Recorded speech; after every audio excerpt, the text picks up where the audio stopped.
Right, here we are in the cellar at Brains Brewery. We're going to do a few different things in here. First of all, it'll be my first time at tapping a cask. So Bill's going to show me how to do this. Okay, Simon, so this beer was packaged last week. It was packaged on the 21st of March. And this is a sample that we're going to be tasting this week. Okay. So what I'll ask you to do is tap the cask. Yep. So the first thing we need to do is vent it. Right. So if you just hammer the peg in there and you'll release the natural CO2 that's built up in that cask since we packaged it last week. Okay. That's the yeast that's been working away in the cask and conditioning the beer in the cask and maturing the beer in the cask. Fantastic. So if you just have a go at that. And this is Brains SA? This is Brains SA. Try and not cover yourself in beer. Okay. So that was the CO2 being released there. Right. Yeah. Fantastic. Okay. I'll just put these down a second. So the next job is to put the tap in. Okay? So I'm going to stand back when you do this. So basically, so drive the tap into there. Okay. Oh, didn't spill a drop. It's always very good you don't spill any beer. Now the important thing is, have you done that so you haven't disturbed much of the sediment in the beer? So the first one, there's probably a bit of sediment in there. So you can see there's a bit of cloud in there. So we'll put that one away. Okay. And hopefully in the next one we've got some nice clear beer. Fantastic. Look at that. I'll just grab hold of the camera a second. We'll just put this up to the. We'll just put this up to the light. Is it? Yeah. So you see on the light there? Look at that. Yeah. Fresh. Brains SA. Okay. Enough to get your mouth watering. Now the most important thing then. Yep. Is to taste it. Okay. So there you go. Lovely. We do this alongside it. We'll pour one for myself. Rinse this flat out. So the Brains assay, this is using the steering golden. No, this is using the Fuggles and the Challenger and the Goldings hops. Right. It's using the premium pale ale malt we saw upstairs and the crystal malt to generate the colour and the malty flavours in the beer. Yeah. Right. So all of the beer that we package, we have a sample in here. We taste it on the day of the package, but also a week later, like this, we tap the cask. As if it had been in a pub cellar, we tap it and we taste it to make sure the beer is consistent and is tasting how it should. Fantastic. So the first thing we'll do is give it a swirl. This is more like your normal videos. This is more like a swirl to the camera. my normal beer reviews. Yeah. So what aromas you getting, Bill? You should get a nice hoppy aroma. You should get a bit of the fruit from the yeast in there. And you should get a bit of malt in there as well. Slight hint of toffee as well. Yeah, slightly malty caramel, yeah.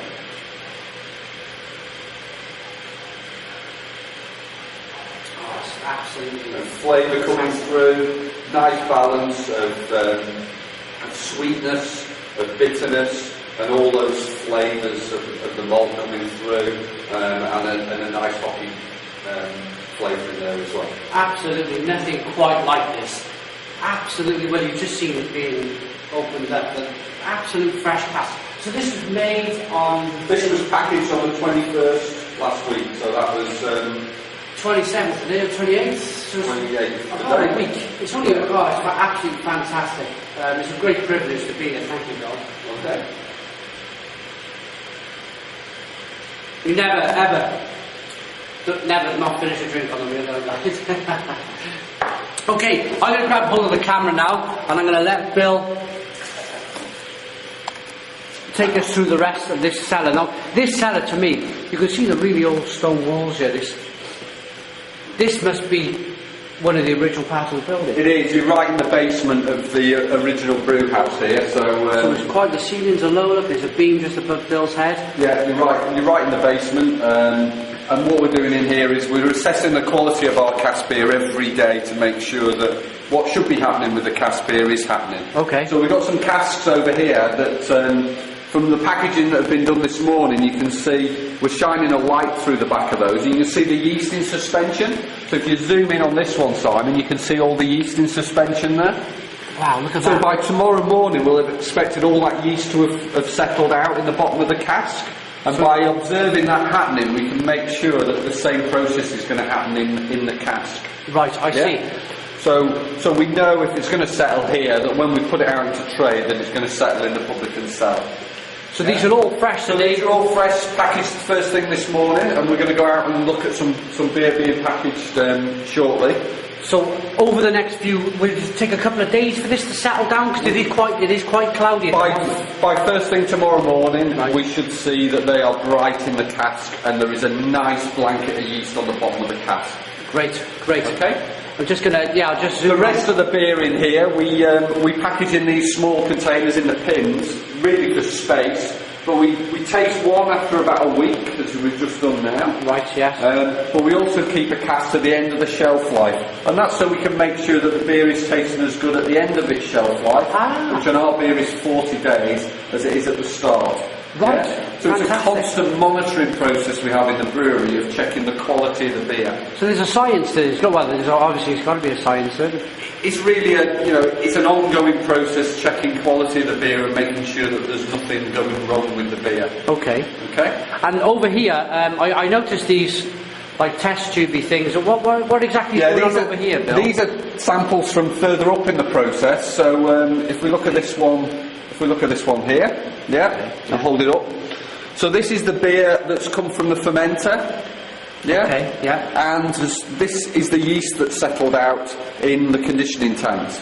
So what we've got in here is a sedimentation process that's happening in the brewery. So similar to looking at it in the cask, we're actually looking at the sedimentation that's happening in the brewery tanks as well, and making sure that the beer's going to clarify and settle out how we want it to do. Oh, fantastic. Okay. Great. So it's just another part of our ongoing monitoring, and a lot of beer brewing is using the senses, it's using sight, it's using the aroma, it's using taste. You can only pass beer by actually tasting a human tasting it. You can do all the tests you want, but it's the human palate that has the final say whether a beer is fit to go out to trade or not. Great, fantastic. Okay, yeah. Alright, let's go and have a look out on the line. Thank you. We'll just go and have a look. We'll keep it live running, the video. We'll have a look to see if there's anybody out, and if there's not, then we'll cut and come back when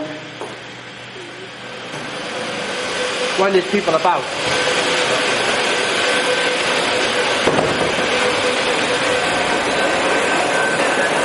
Okay. So this is the cast line, and we're just about to resume packaging after the break.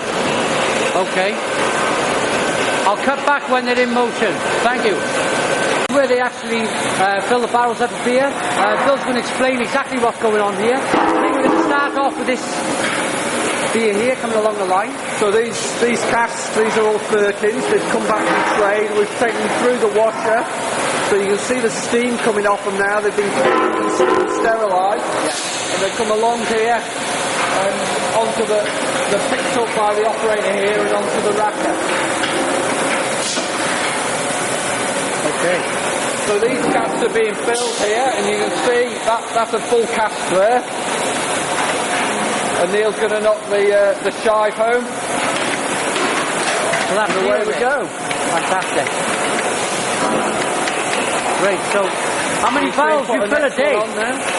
On this line, we can do 400 brewers barrels, so 1,600 of these firkins in a ship. Wow. Yeah. Wow. And that might be 3 or 4 different types of beer. At the moment, we're on Brains Bitter. You can see there, labelled up Brains Bitter. Yeah. There it goes. So you see the cask gets filled through on its side, and when the cask's full, the beer rises in the chamber there, stops the flow, stops the beer flow, and then the full cask can just be sealed up, as you can see there. Fantastic. Absolutely fantastic. This place fascinates me, absolutely fascinates me. There's so much going on all the time here.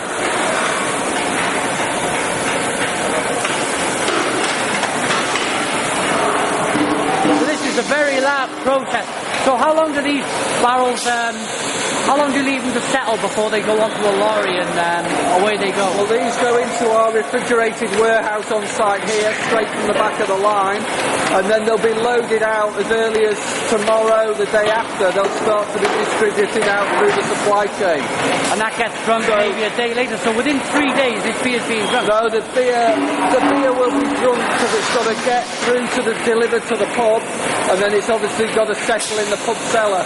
So typically about a week is the earliest that this beer will be consumed by the consumer. Right. It's got 40 days shelf life on it, so there's a period of time then that the beer's going to be drunk over. So the shortest time is a week. Typically, I would say it's probably 2 weeks. 10 days to 2 weeks old when it's going to be drunk by the consumer. Right. Okay. Absolutely fantastic. Here we are. Okay, so we'll move on now to the next stage of the brewery. Oh, so these timber ones, are these still? As we saw in the cellar, the timber casks have got the glass ends. So they're the ones that we're going to put the samples in so we can see through them and check that the beer's going to clarify okay. Okay. Okay? Thank you, Bill. Cheers. All right.